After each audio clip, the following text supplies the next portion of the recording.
Hello friends, welcome to taste to eat with Rani. இன்றைக்கி நம்ம பார்க்க போகிறது ரொம்ப டேஸ்டான ரொம்ப சூப்பரான ப்ரான் பிரியாணி எப்படி பண்ணுறதுன்னு பார்த்துடலாம். இதுக்கு நான் ஃபஸ்ட்டு 3 பிஞ்ச் அளவு குங்குமப்பூ எடுத்து தண்ணியில் ஊற வச்சிடுறேன். இது கொஞ்சம் நேரம் ஊறணும், அதனால் ஃபஸ்ட்டு இதை நான் ரெடி பண்ணிடுறேன்.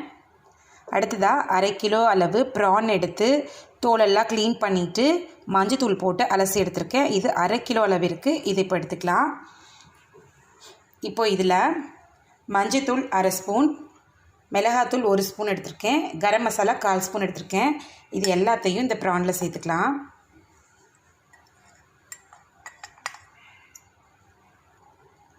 எல்லாத்தையும் உள்ளே சேர்த்ததுக்கப்புறமா கொஞ்சமாக உப்பு சேர்த்துக்கலாம்.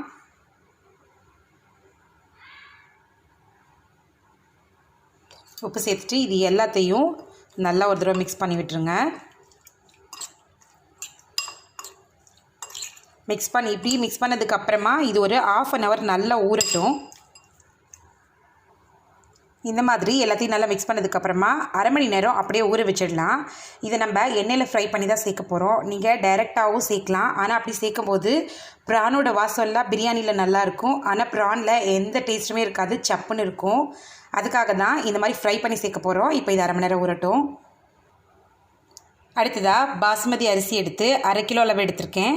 இதை நல்ல தண்ணியில் 4-5 தடவை அலசிட்டு ஊற வச்சுருக்கேன். 20 நிமிஷத்துக்கு முன்னாடி ஊற வச்சுக்கலாம்.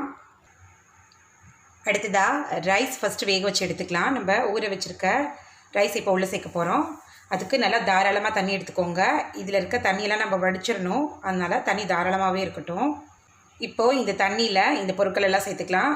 ஒரே ஒரு பே லீஃப் எடுத்திருக்கேன், இதை உள்ளே சேர்த்துடலாம். அடுத்து கொஞ்சமாக பட்டை, இதையும் உள்ளே சேர்த்துடலாம்.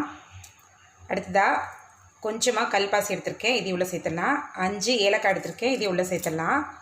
ஒரே ஒரு அன்னாசி பூ எடுத்திருக்கேன், இந்த அன்னாசி பூ உள்ளே சேர்த்துடலாம். ஒரே ஒரு ஜாவித்ரி எடுத்திருக்கேன், 3 கிராம்பு எடுத்திருக்கேன், இது எல்லாத்தையும் உள்ளே சேர்த்துடலாம். உள்ளே சேர்த்துட்டு இதில் 2 ஸ்பூன் அளவு நெய் விட்டுடலாம். நெய் விட்டதுக்கப்புறம் இதை கொஞ்ச நேரம் மூடி வச்சிடலாம். தண்ணி நல்லா கொதிக்கட்டும்.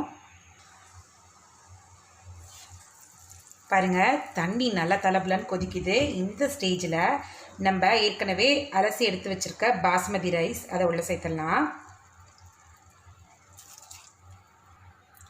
எல்லா அரிசியும் உள்ளே சேர்த்ததுக்கப்புறமா இந்த ரைஸ் வேகிறதுக்காக கொஞ்சமாக உப்பு சேர்த்துக்கலாம். உப்பு சேர்த்துட்டு இது எல்லாத்தையும் ஒரு தடவை நல்லா மிக்ஸ் பண்ணி விட்டுருங்க. மிக்ஸ் பண்ணதுக்கப்புறமா திரும்ப மூடி போட்டு வச்சுருங்க, 70% குக் ஆகிற வரைக்கும். பாருங்கள், ரைஸ் நல்லா 70% கிட்ட இப்படி குக் ஆகிடுச்சு, பெருசாக வந்துருச்சு. இதை இப்போ நம்ம தண்ணியை வடித்து தனியாக எடுத்து வச்சுக்கலாம். அடுத்ததாக 6 முந்திரியும் 6 பாதாமும் எடுத்திருக்கேன். கொஞ்சமாக தண்ணி சேர்த்து இதை நல்லா பேஸ்ட்டாக அரைச்சி எடுத்துக்கலாம். இது எதுக்காக சேர்க்குறோன்னா, சேர்க்க தேவையில்லை. எதுக்காக சேர்க்குறோன்னா, நம்ம இந்த பிரியாணிக்கு ரிச் ஃப்ளேவர் கொடுக்கும், அதுக்காக சேர்த்துக்கலாம். அடுத்ததாக ஒரு பேன் எடுத்திருக்கேன், இதில் இப்போது எண்ணெய் சேர்த்துக்கலாம். எண்ணெய் சூடாகட்டும். எண்ணெய் நல்லா சூடாகிடுச்சு. இப்போது ஒரு பெரிய வெங்காயம் சின்னதாக ஒன்று எடுத்து நீட்டை வாக்கில் வெட்டி வச்சுருக்கேன். இப்போ நம்ம எண்ணெயில் சேர்த்து ஆனியன் டாப்பிங் பண்ணி எடுத்துக்கலாம்.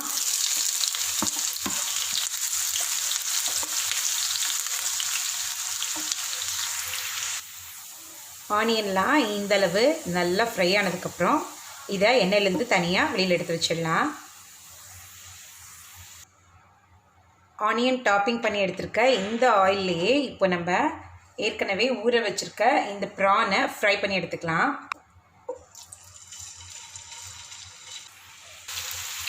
இந்த ப்ரானு ஃபுல்லாக வேகிற அளவு வறுக்கணுங்கிற அவசியம் இல்லை, 50%லேயே வெந்தால் போதும், நம்ம எடுத்துக்கலாம்.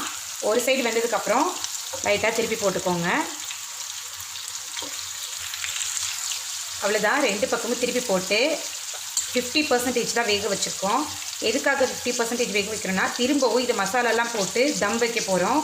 இப்போ ரொம்ப நேரம் நல்லா வேக வச்சுட்டிங்கன்னா இந்த ப்ரான் ஜவ் மாதிரி ரொம்ப சக்கையாக இருக்கிற மாதிரி இருக்கும், அதனால் 50%ல் எடுத்துடலாம். அடுத்ததாக ஒரு குக்கர் எடுத்திருக்கேன்.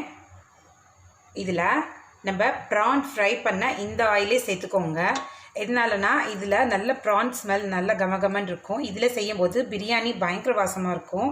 அதனால் இந்த ஆயிலே சேர்த்துக்கலாம். எண்ணெய் சூடாகட்டும்.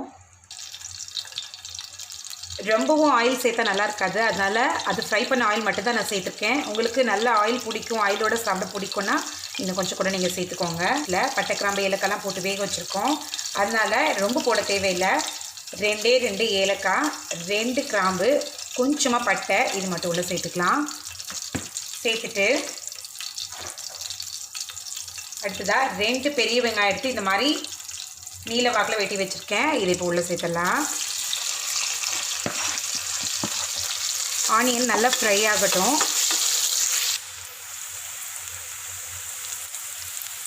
பாருங்கள், ஆனியன் வந்து இந்த அளவு நல்லா வதங்கிருச்சு. இப்போ இதில் நான் 3 டேபிள் ஸ்பூன் அளவு இஞ்சி பூண்டு பேஸ்ட் வச்சுருக்கேன். இதை சேர்த்துடலாம். உள்ள சேர்த்துட்டு பச்சை வாசனை போகிற வரைக்கும் நல்லா வதக்கிக்கலாம்.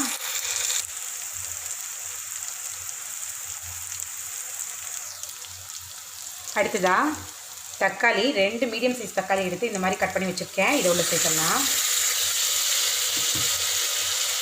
தக்காளி லைட்டாக வதங்கட்டும். தக்காளி ஓரளவு வதங்கிடுச்சு. இப்போ இதில் 3 பச்சை மிளகாய் எடுத்து வச்சுருக்கேன், அதை சேர்த்துடலாம். அடுத்ததாக புதினா மல்லித்தலை 1 பிடி அளவு, அதையும் உள்ளே சேர்த்துடலாம். ரெண்டுமே ஒரு பிடி அளவு எடுத்துருக்கேன். 2ஐயும் உள்ளே சேர்த்து அடுப்பை ஃபுல் சிம்மில் வச்சுக்கோங்க. நல்லா மிக்ஸ் பண்ணி விட்டுருங்க. இது எல்லாம் நல்லா வதங்கட்டும். அடுத்ததாக காரத்துக்கு தேவையான அளவு மிளகாத்தூள் சேர்த்துக்கலாம்.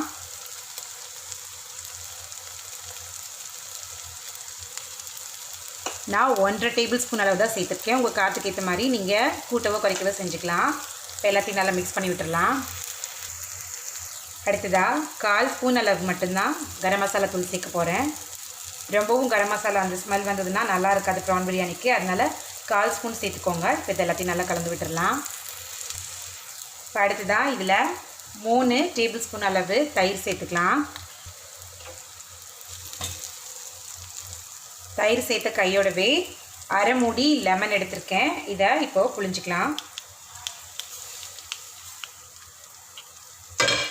எல்லாத்தையும் நல்லா ஒரு தடவை மிக்ஸ் பண்ணி விட்டுக்கலாம். இப்போ அடுத்ததாக இதில் தேவையான அளவு உப்பு சேர்த்துக்கலாம். ஏற்கனவே ரைஸுக்கு உப்பு போட்டு வேக வச்சுருக்கோம், ப்ரானுக்கு உப்பு போட்டு ஃப்ரை பண்ணியிருக்கோம். அதனால் கொஞ்சம் பார்த்தே சேர்த்துக்கோங்க. கூடுதலாக ஆகிடுச்சுன்னா சாப்பிட முடியாது, அதனால் கொஞ்சம் கம்மியாகவே சேர்த்துக்கலாம். இப்போ அடுத்ததாக இது உள்ள நம்ம பாதாமும் முந்திரியும் கொஞ்சமாக அரைச்சி வச்சுருந்தோம் இல்லையா, இந்த பேஸ்ட்டை உள்ளே சேர்த்துக்கலாம். சேர்த்துட்டு இது எல்லாத்தையும் நல்லா கலந்து விட்டுருங்க. இது எல்லாத்தையும் இந்த மாதிரி கலந்ததுக்கு அப்புறமா நம்ம ஃப்ரை பண்ணி வச்சுருக்க ப்ரான் இது எல்லாத்தையும் இப்போ உள்ள சேர்த்துக்கலாம். சேர்த்துட்டு இது எல்லாத்தையும் ஒரு தடவை நல்லா மிக்ஸ் பண்ணி விட்டுருங்க. 5 மினிட்ஸ் ஆகிடுச்சு. நல்ல மசாலாலாம் எல்லாம் ஒன்று சேர்ந்து எண்ணெய் பிரிஞ்சு வெளியில் வர ஆரம்பிச்சிருச்சு. போய் இது ஒரு தடவை நல்லா மிக்ஸ் பண்ணி விட்டுடலாம். மிக்ஸ் பண்ணிவிட்டு நம்ம ஏற்கனவே வேக வச்சு தண்ணி வடித்து எடுத்து வச்சுருக்க அரிசியை இது மேலே வச்சிடலாம். இந்த மாதிரி ரைஸ் எல்லாத்தையும் உள்ளே சேர்த்ததுக்கப்புறமா லைட்டாக ஒரு தடவை அடியிலேருந்து மிக்ஸ் பண்ணி விட்டுக்கலாம். ஸ்டவ் ஆன் பண்ணி ஒரு கனமான தோசைக்கல் எடுத்து வச்சுருக்கேன். ஃபுல் சிம்மில் இருக்கட்டும் அடுப்பு. இப்போது நான் குக்கரில் இருந்து இந்த பேனில் மாற்றிட்டேன். எதனாலனா எனக்கு குக்கரில் கிளறதுக்கு சௌரியமாக இல்லை, குறுகலாக இருந்ததுனால. அதனால் அகலமாக இருந்தால் தான் நமக்கு பெஸ்ட்டாக இருக்கும். அதனால் நான் மிக்ஸ் பண்ணுறதுக்காக இதில் இப்போ மாற்றிட்டேன். இப்போ இந்த மாதிரி எல்லாமே நல்லா மிக்ஸ் பண்ணி விட்டுட்டேன். இப்போ அடுத்ததாக இதில் என்னென்ன சேர்க்க போகிறேன்னு பார்த்துடலாம். ஆனியன் டாப்பிங் ரெடி பண்ணி வச்சுருந்தோம்ல, இது இப்போ உள்ள சேர்த்துடலாம்.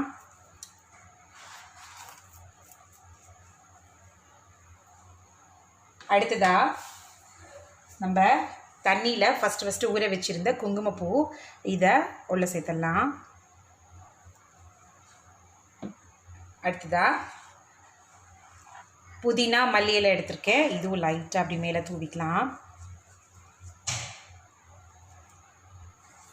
இது எல்லாத்தையும் தூவினதுக்கு அப்புறமா லாஸ்ட்டாக நெய் ஒரு 2 டேபிள் ஸ்பூன் அளவு சேர்த்தாலே போதும்.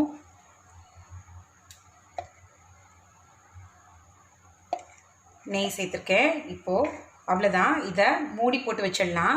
ஒரு 15 மினிட்ஸ் அடுப்பு ஃபுல் சிம்லேயே இந்த தோசைக்கல் மேலே தம்மில் இருக்கட்டும். பாருங்கள் 15 மினிட்ஸ் ஆகிடுச்சு.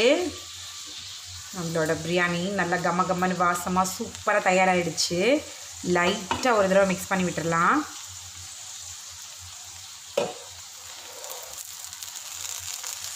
ஆஹா, வாசம் சூப்பராக இருக்குது, ரொம்பவே சூப்பராக இருக்குது இதோட ஸ்மெல்லு. திரும்பவும் மூடி போட்டு வச்சுருங்க. ஒரு 5 மினிட்ஸ் கழித்து நம்ம எடுத்துடலாம். அவ்வளோதான், பாருங்கள் நம்மளோட ப்ரான் பிரியாணி ரொம்பவே வாசமாக ரொம்ப டேஸ்ட்டாக சூப்பராக தயாராகிடுச்சு. நீங்களும் ட்ரை பண்ணி பார்த்துட்டு எப்படி இருக்குன்னு கமெண்ட்டில் சொல்லுங்கள்.